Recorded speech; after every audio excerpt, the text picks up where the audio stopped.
Mesdames, Messieurs, bonjour et bienvenue dans cette édition spéciale. L'actualité de ces jours est marquée par une décision majeure au sein de l'Église universelle de Jésus-Christ et IJC, par une correspondance datée du 23 mai 2026 depuis Kinshasa.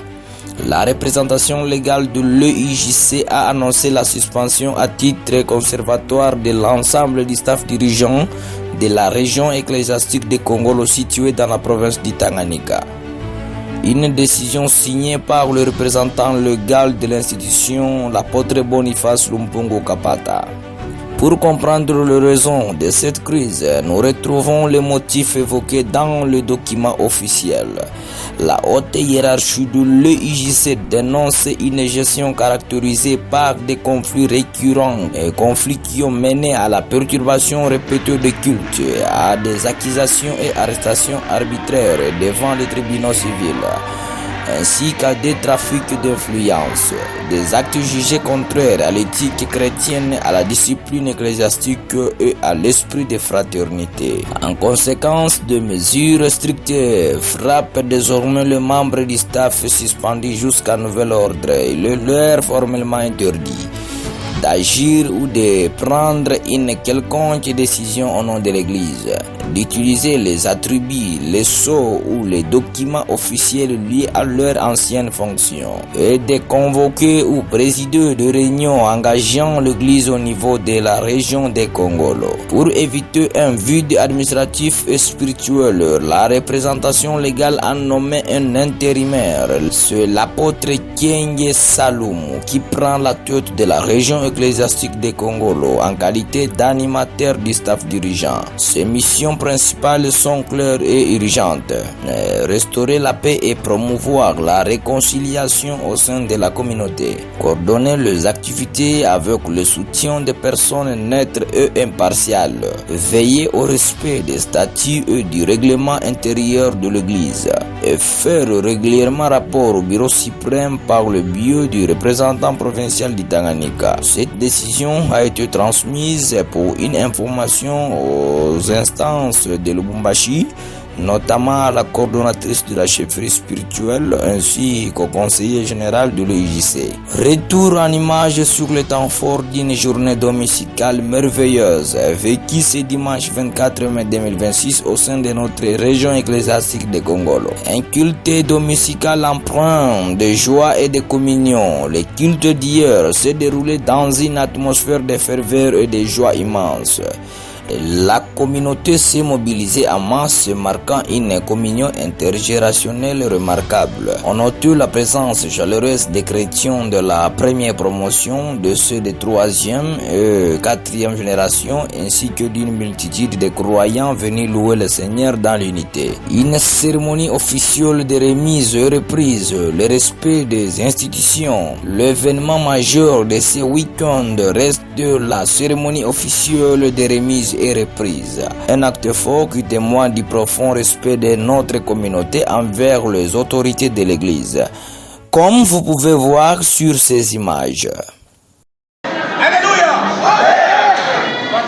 Remise et reprise. Baba, Mwana na Mungu Mtakatifu. Kama vile nilipewaka uongozi na mwenye ambaye anayekombola Masudi Sada alipatia uongozi wa kuongoza dini hii. Kwa maana na mimi nakupatia aliyekuwa zamani kwanza mzazi wangu, yeye ni ndugu katika Kristo na yeye anakuwa mkubwa wa kanisa kwa leo. Ndio maana namupatia soo ya kanisa.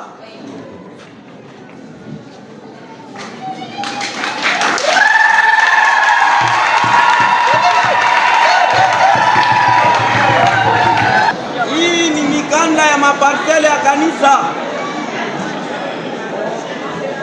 Sina na shaka wala na hofu hata moja, sababu hii mikanda yote iko na hii maparcele ilitoka ni kwake. Ni yeye alitukabidha kama vile kanisa yake, na leo sisi kwa kanuni ya kanisa tunampatishia mikanda yote ya kanisa. Humu ndani kuna mikanda ya hapa penye tuko, kuna mikanda ya parcele yetu ya Kulusambo, kuna mikanda ya Keba, kuna mikanda ya Kumankoto, na muna mkanda wa parcele alitusaidia hapa ileko Kumisalwe. So kwa maana na mkabidha en tant que gardien wa mabien ya kanisa.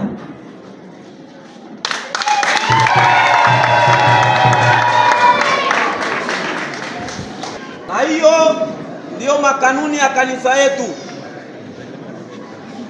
Tuko na statut na reglement d'ordre intérieur. Sa vile mimi ndio mwenyewe nalikuwa nachunga matete ya kanisa, ndio kwa maana namupatia na yeye vile vile iliyo constitution ya kanisa yetu kusudi ayaplike na ifaire respecter ndani ya association yetu.